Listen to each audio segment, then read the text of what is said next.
I remember excitedly showing him the pregnancy test. It felt like our dreams were finally coming true. His face was expressionless. He said to me, "So you are useful for something." He had never said anything like that to me. I chose to believe he was just nervous. After all, we'd been trying for some time to have a child. I was wrong. That was just the start. In the months that followed, he started with what I think is called negging. I don't know if that was his intention. Some mean emotional manipulation. I just know he was overflowing with horrible comments about my appearance. Asked him to stop. His words hurt me. He would just laugh and say he was telling the truth. It didn't stop with that. Then came the threats. The one that sticks out was at the dinner table. He continued to refuse to eat what I cooked for him. He was very vocal about how disgusting my food was. He held up a steak knife and pointed it right at me. "You're lucky," he said.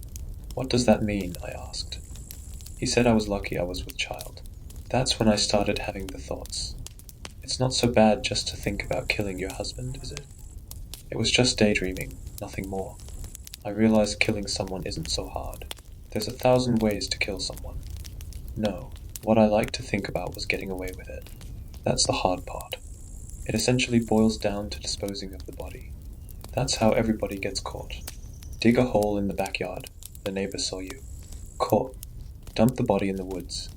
They tracked your cell phone location. Caught. Without a body, there's no case. You did it. I thought I had the perfect plan. See, my husband didn't have any other family.